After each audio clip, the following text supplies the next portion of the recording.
Welcome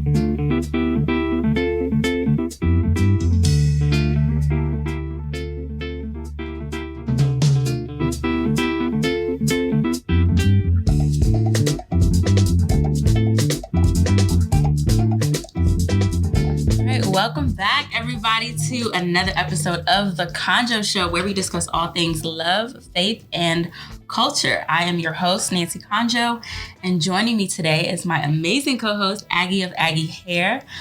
Please, introduce yourself and what you do.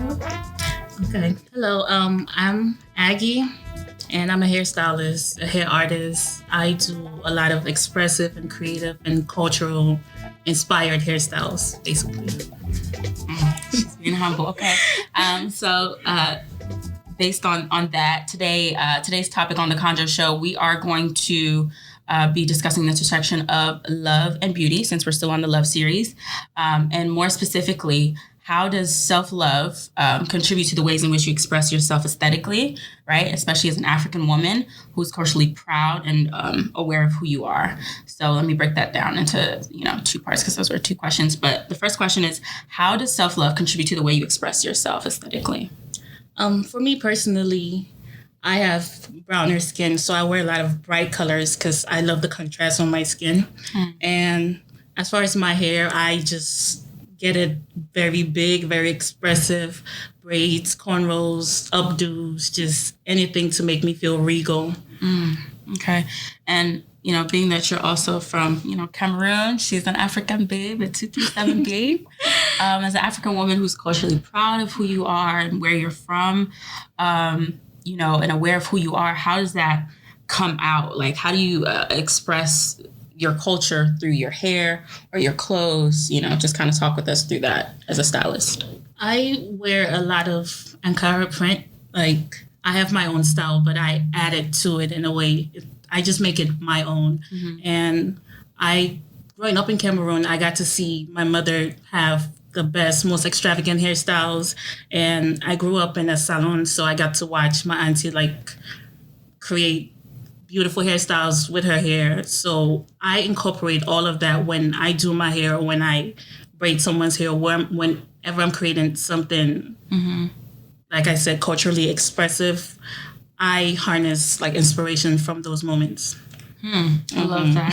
I love that. And just, personal question, how long have you been styling? How long have you been doing hair?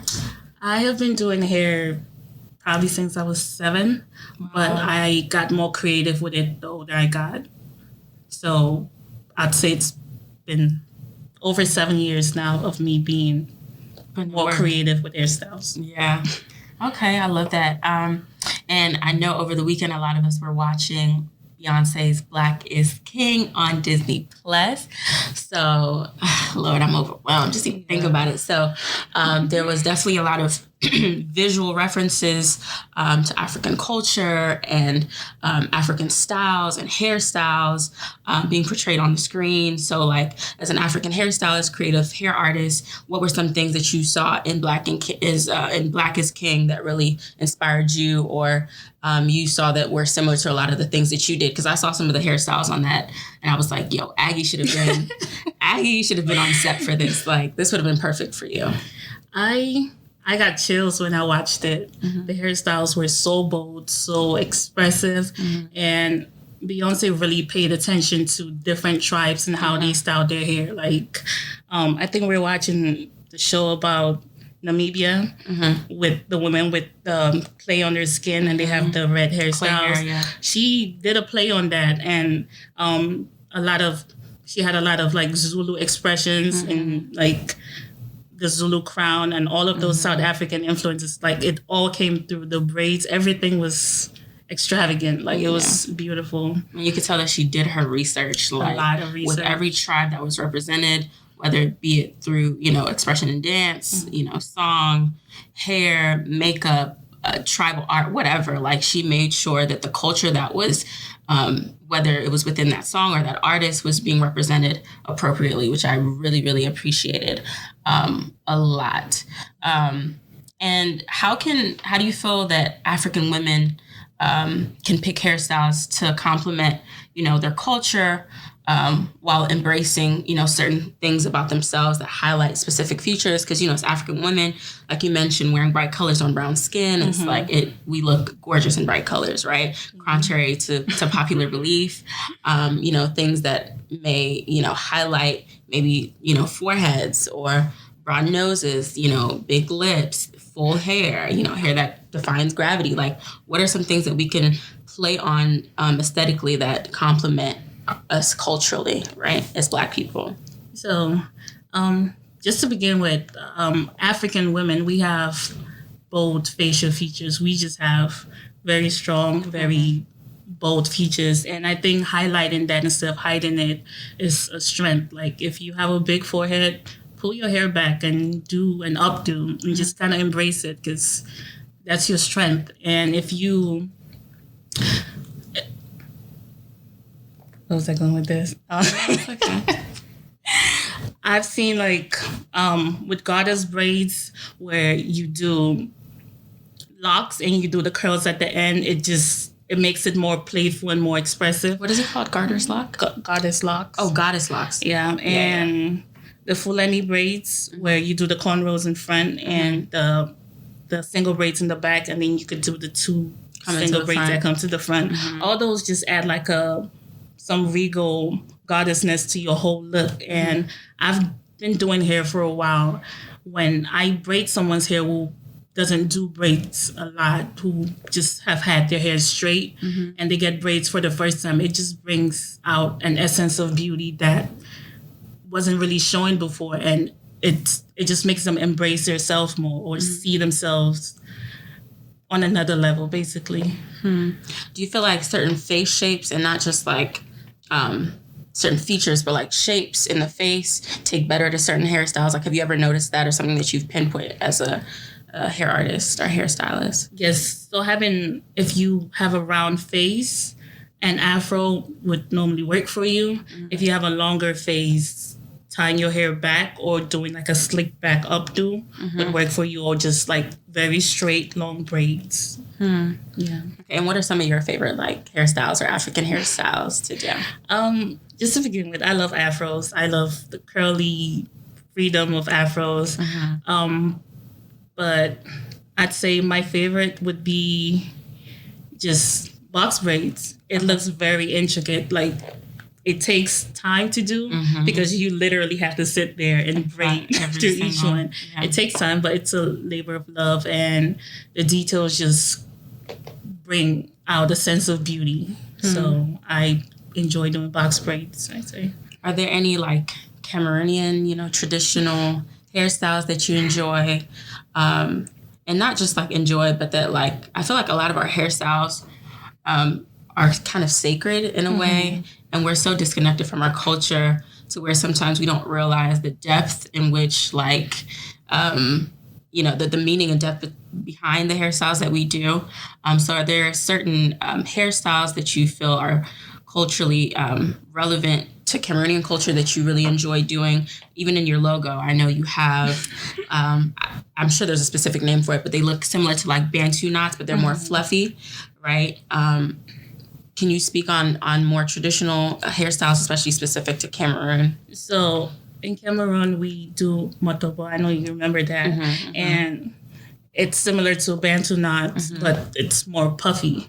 And so I actually did a shoot called Bantu because I was really inspired by that specific hairstyle. Bantu is not just a hairstyle, it's a group of people. And while I was doing my research, I realized that those people started out, because Cameroon is west of Africa. So those people started out West Africa, so Nigeria, Cameroon, that area, and migrated all the way down to South Africa. So the hairstyle, having Bantu knots, sorry. That's okay. Having Bantu knots, as you see the migration, the style varies in every country. So it's called different styles in different countries, but it's just the same hairstyles expressed in different ways.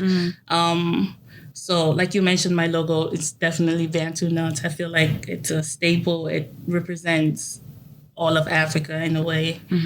So yeah, and kind of just going back to like the sacredness of African hairstyles, and not just within Africa, but because of the transatlantic slave trade, like a lot of Africans, when they did migrate here, they brought a lot of those hairstyles with them, and head wraps as part of our culture with them. And even I remember reading somewhere that like even within braids, certain tribes would like hide food or messages like within their hair, you know, with encrypted messages, or, you know, again, with food to provide food for their families, like such as rice. Like, I'm not sure if you've seen, there was this one video where I saw this one braiding rice I saw into her, I don't know if it was her daughter or, you know, someone in her family's hair. And that was a way in which we communicated to each other, right? Certain designs communicate certain messages and certain things. So hair for us is not just aesthetic, right? It's also, it's something that's sacred to our culture and who we are as a people. And I feel like we shouldn't be, you know, ashamed to embrace our African culture. And I know it's like, you know, right now it's popularized, you know, African culture is like a hot button topic right now. And I love that, you know, and as you saw, there was, I don't know if it was No Name who went viral on like Shade Room this weekend, kind of critiquing Black is King, and essentially, I guess trying to say that you know, people are kind of taking the time to capitalize on African culture. And I understand her sentiments, but I don't think it was relevant to, especially with Beyonce, especially because she did the research, right? She put in the labor, she put in the work, she put in the time to research certain tribes and make sure that she was representing appropriately. And even beyond that, like, if an African American or someone who is within the diaspora is trying to find ways to connect back to their culture, us as Africans need to be quiet. Okay? You need to be quiet. Okay? You need to have grace for people, right? You don't know what that experience is like. And I think we just need to be more gentle, especially with our own, when it comes to them wanting to reconnect back with African culture, be it through hairstyles, be it through clothing, on car, whatever. You know, it's okay to educate and tell people to make sure that they're doing their research, to make sure that they're even portraying what they think they're portraying. But, you know, just being gentle with people and allowing them to reconnect in the ways that they see fit, right? Because there's a longing that's happening, and you have to allow people to do that. But I just want to add to what No Name said, because I was wondering if it was directed towards Beyonce, since her comment and Beyonce's biopic documentary came out at the same time. I think everyone who is Black is entitled to African culture. So regardless of where you were born, while learning about yourself, you will always go back to Africa. Right. So, like you said, it showed that Beyonce did her research. Like, the details in that was amazing. So watching that the day before and then reading No Name's comment after, it just was just like, how did you miss all the beautiful things about it? So like, disappointing. Like, I understand her sentiments. I definitely do. But it was misdirected and misguided. Like, this was not the place to have that conversation. I feel like that energy should be directed towards, you know, Chinese imperialists on the continent. I feel like that energy should be directed towards corrupt African leaders in our country, capitalizing on us, you know what I'm saying? So it was just misguided, even though I understand her sentiments. I just feel like us as African people need to be more gentle with our Black brothers and sisters on the Western side or wherever on the continent or in the world who want to reconnect with their African roots, because it's their right. It's their human right to want to do that. It's their spiritual right to want to do that. And you don't get to police that, right? So just want to put that out there. And I guess just to, you know, close off, like, you know, brag on yourself. Tell us who you are again, what you do, some of the people that you've worked with, because she is a celebrity hairstylist out here. She's trying to be humble, but she's worked with some amazing people. And, you know, where can people find you? You know, your vision, like all that stuff. This is your time. Okay. Like I mentioned before, my name is Aggie, and I started Aggie Hair probably 4 years ago. And since then, I've been blessed with the opportunity to work with Yemi Alade. I've worked with Cynthia Bailey. I've worked with Giselle. I've worked with a lot of artists, local artists and artists in New York, just a lot of different people. And I've worked with my friends. I've worked with my regular everyday clients. It's all the same to me. It's just about getting people to look and feel beautiful. So regardless of if you're up there or you're just an everyday going to work person, I've worked with them and it's been an honor to do so. You can find me at Aggie_hair. Most of my hairstyles, like I said, are inspired by African culture. So I do a lot of research. I watch a lot of documentaries. We're watching this today. So we love watching documentaries together. My eye normally just goes to the hair. I study it. How do they style their hair in that specific region of Africa? How do they style, like, what is more convenient for them?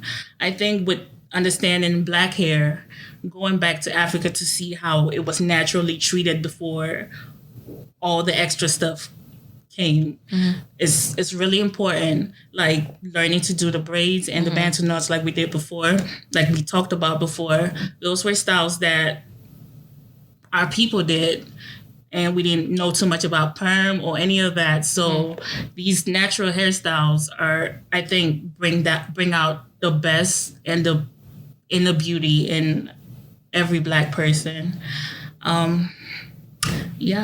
What's your vision? What's your vision for Aggie hair, let's say, in the next 5 to 10 years? Like, where do you see Aggie hair progressing? Who do you see yourself working with?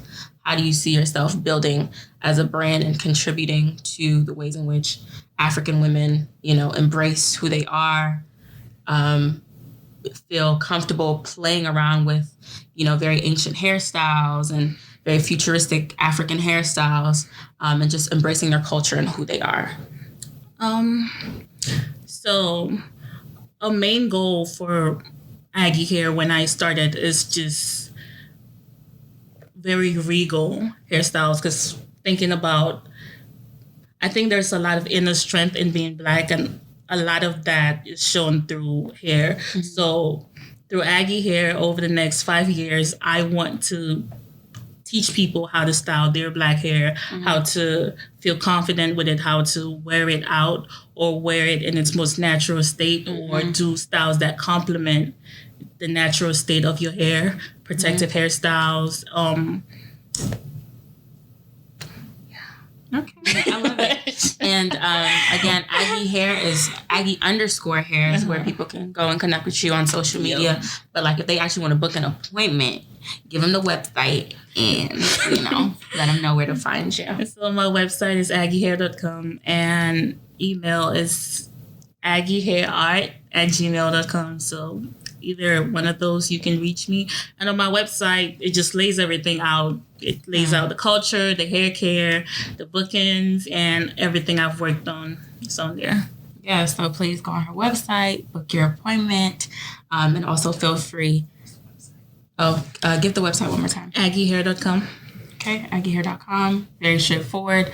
And I'm sure the email's on there if they need to email you, right? Everything's okay, yeah. on So there. just go on there, and I'm sure there's like a way to click something to book your appointments directly. Don't know DMs, just go on the website, book your hair appointment. You can clearly see her work on the website.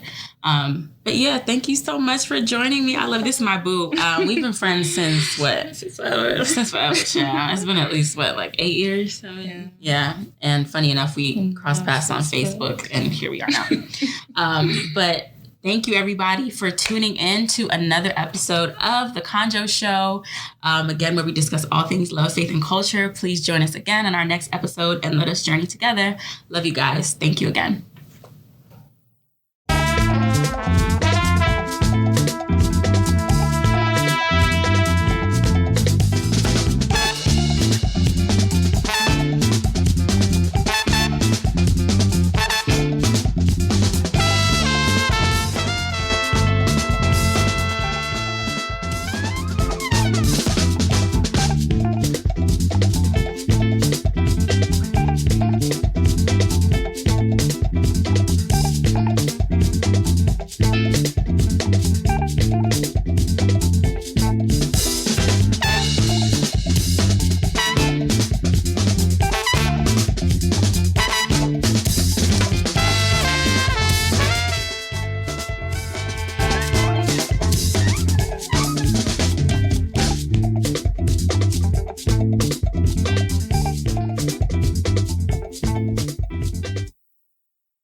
listening to Humbly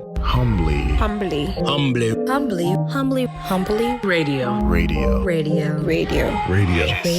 The body radio station. No joke about it.